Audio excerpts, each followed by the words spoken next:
В жизни любого человека бывают моменты, когда обстоятельства складываются не в самую лучшую для него сторону, особенно когда это происходит при встрече с диким животным, считающим себя хозяином данной территории. Такие ситуации часто оканчиваются трагически. Многие жертвы встреч со зверем не в силах спастись, и, к сожалению, последствия бывают безжалостны. Как правило, эти случаи заканчиваются паникой и несчастьями, оставляя людей без надежды и веры в благоприятный исход. Однако иногда злоключения становятся судьбоносными, и даже в самых нелепых и угрожающих условиях удача может подбросить человеку шанс на спасение, позволяя ему выйти сухим из воды без ущерба для своей жизни. В этой истории нашему главному герою повезло воочию убедиться в том, как иногда человечество спотыкается на краю опасности, но даже оказавшись в руках судьбы или зловещего зверя, оказывается, что судьба может дать шанс, а высшая сила может вмешаться в действие. Так что жизнь вновь продолжится и, возможно, станет еще лучше, чем прежде. Произошло это событие на Дальнем Востоке, где дикая природа соседствует с великолепием рек и величественных гор, когда все, кто неравнодушен к рыбной ловле, устремились к берегам величественной реки Лены. В это время года река, полная разнообразной рыбы, привлекала множество рыбаков, каждый из которых надеялся поймать свой большой улов и пожинать плоды своего терпения и мастерства. Местные жители и туристы, полные надежд и предвкушения, приезжали в округу, чтобы насладиться чудесами природы, общей атмосферой единства со стихией и, конечно же, вкусом свежепойманной рыбы. Ранним утром житель одного из поселков, расположенных в относительной близости от главной артерии региона, принял решение отправиться на рыбалку, чтобы обновить запас пищи для своей семьи и испытать свою удачу перед лицом природной стихии. Этот мужчина более чем кто-либо другой знал, что такое настоящая рыбалка, и всегда относился с уважением и благодарностью к тому, что природа могла предложить. Поскольку он был уже в возрасте и большую часть своей жизни провел за удочкой, то снаряжение он взял с собой по минимуму, полагаясь на свои навыки, опыт и знания, приобретенные за годы рыболовства. Его супруга всегда переживала за него, ведь у него были серьезные проблемы со слухом, которые решили изрядно усложнить его жизнь. Он потерял большую часть слуха, когда много лет назад оказался в сильном шторме, работая на рыболовецком судне, и был вынужден столкнуться с ужасами, которые могли бы погубить множество менее закаленных людей. В тот ужасный день, когда он выпал за борт, его жизнь чуть не закончилась, но его вовремя спасли. В то время это было счастьем, но последствия его приключения были неутешительными. Он вылез из ледяной воды с серьезными осложнениями на органы слуха и практически никогда не слышал звуков, сопровождающих природную жизнь.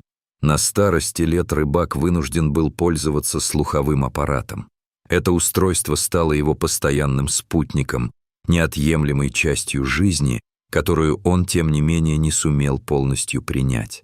Слуховой аппарат стал для него еще одной памятью о его молодости и тех невероятных моментах, когда звуки природы наполняли его сердце. Он часто возмущался и забывал его одевать после сна, что не раз приводило к неожиданностям со стороны природы или окружающих людей. На его решительные шаги это не влияло, но все же дополнительные трудности не добавляли радости.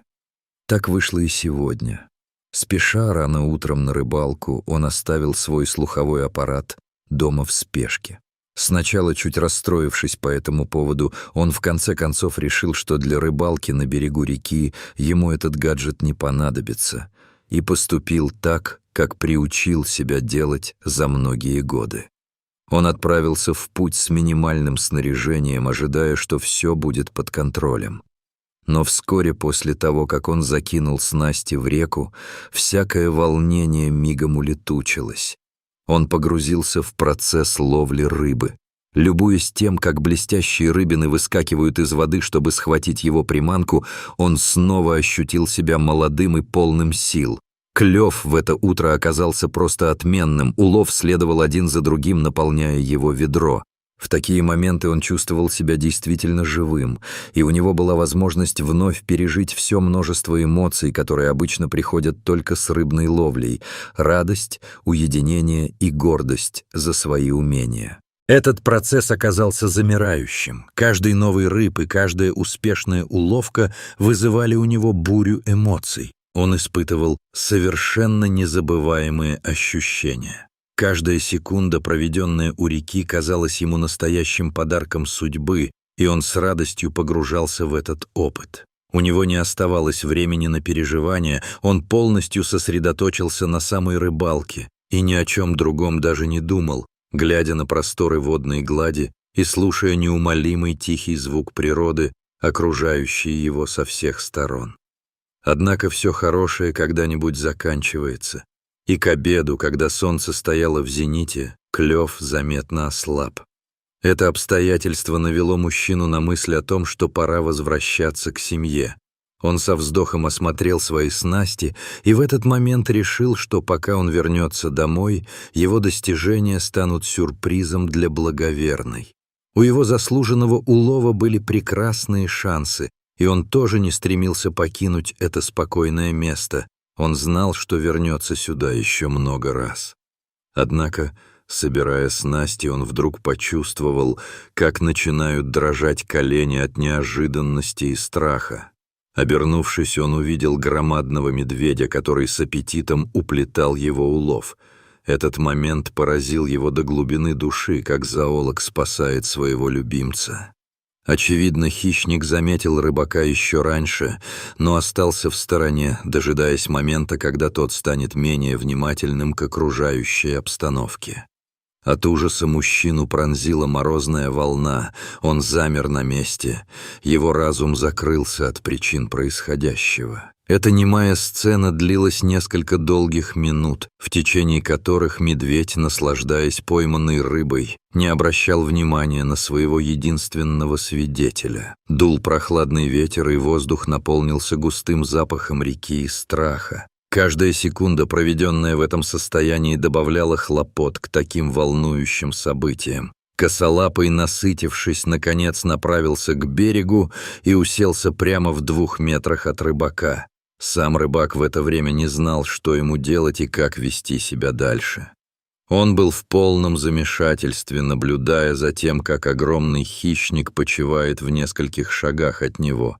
Его мысли устремились вспять, на время назад, и он вспомнил старые наставления деда о том, как вести себя в присутствии диких животных. Его дед всегда говорил, что важно не проявлять в таких ситуациях слабость и сохранять хладнокровие, чтобы не спровоцировать зверя. Это стало его единственным утешением в ужасной ситуации. Вдохнув глубоко и собравшись с силами, он медленно начал осторожно отходить в сторону, но каждое движение требовало невероятных усилий и собранности.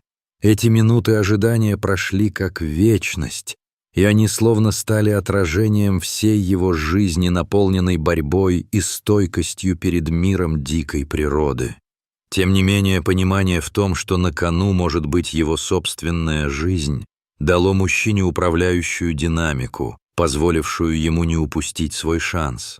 Держа свои чувства под контролем, он начал отходить, не отрывая взгляд от дерзкого медведя, который казался таким же уверенным в своих действиях. Тем временем же другой поворот судьбы разворачивается в этой истории. Когда алчным медведем был закончен пир, он вдруг заметил, как рядом у берега заколебалась другая рыба и с новой энергией вернулся к водоему.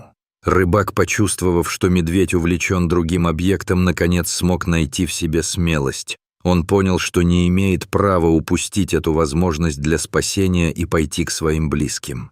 Не раздумывая, он резко развернулся и побежал к исчезающим вдали деревьям. Его сердце колотилось в груди от страха и адреналина.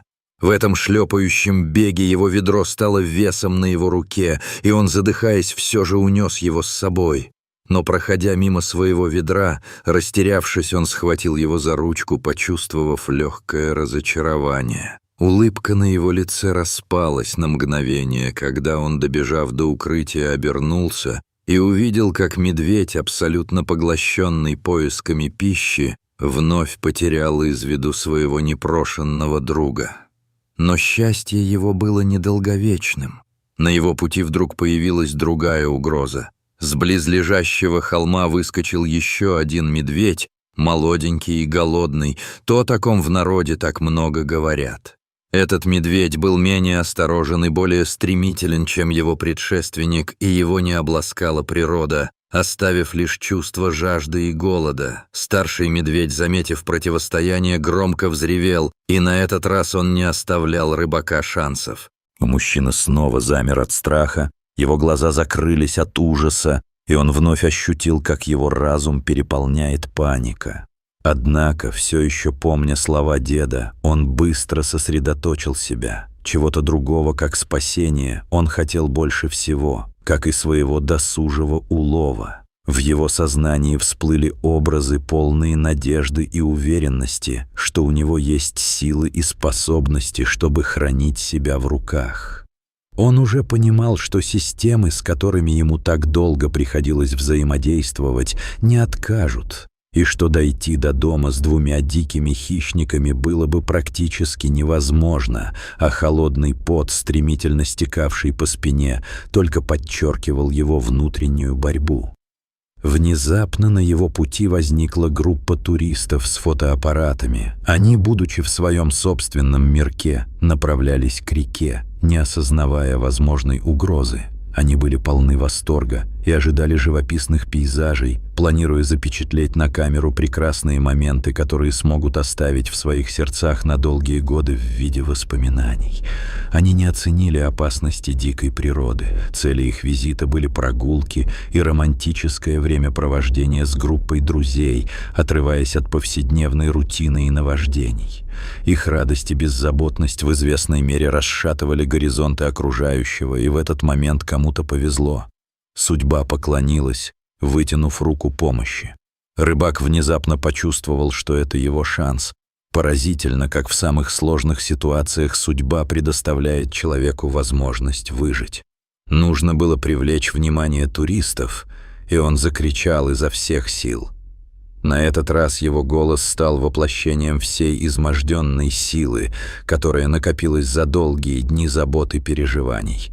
На этот раз его крики были не слышны среди шумов леса и эксцентрики толпы, но шум группы туристов быстро затопил звуки бушующего леса. Несмотря на их невнимательность, все изменилось, когда они увидели медведей, и оба хищника, осознав опасность, мгновенно начали избегать взаимодействия. Отзывы падали с их уст, и вскоре место паники превратилось в небольшой театрализованный спектакль, подчеркивая важность уважения к природе и своему месту в экосистеме. Туристы, готовясь к этому, вцепились в свои камеры и начали приближаться, стараясь заснять этот момент, не зная, что их неподдельная интересность становится фактически сильнейшим предметом, выявляющим внутренние вибрации и волны реакции, на которые способны звуки диких животных. Этот момент на миг показался ему бесконечным, когда огромные хищники, не теряя времени, начали отступать к своему укрытию среди деревьев. Теперь же рыбак был полон победоносной радости и облегчения. Он почувствовал, как снова вернулась жизнь,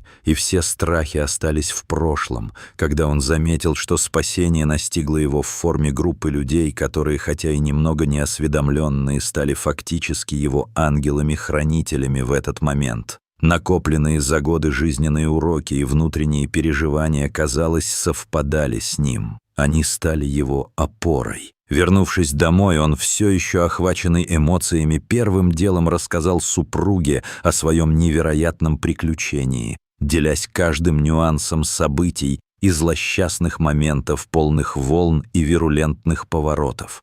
Он описывал каждую деталь с удивлением, а его голос порой дрожал, каждая фраза, казалось, была заполнена восхищением и страхом.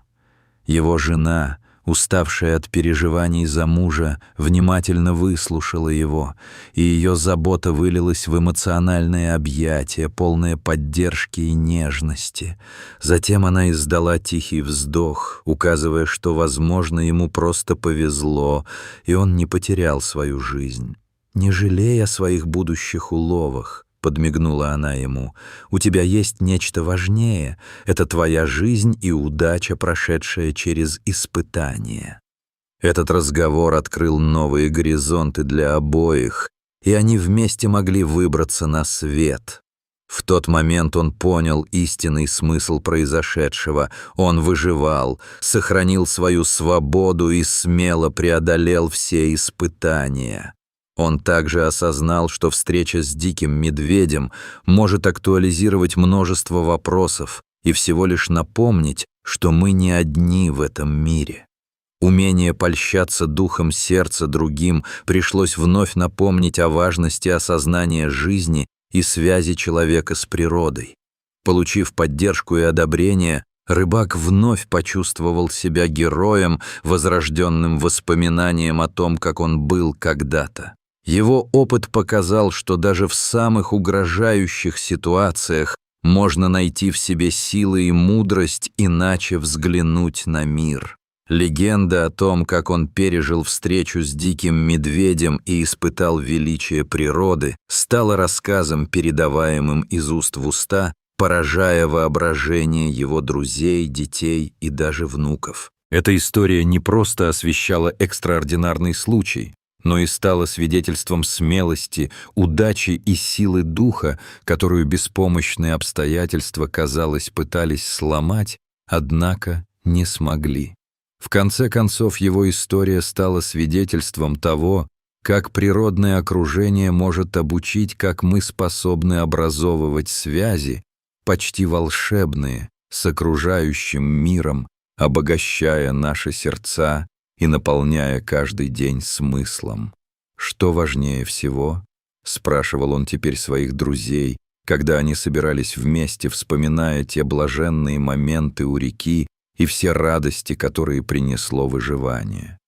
Вообще, даже нахождение в близком окружении природы может создавать чудеса, которые запечатлеваются в сердцах людей на всю жизнь. Друзья, если вам понравилась эта удивительная история, ставьте лайк, пишите комментарии и делитесь этим видео с друзьями. Всем пока!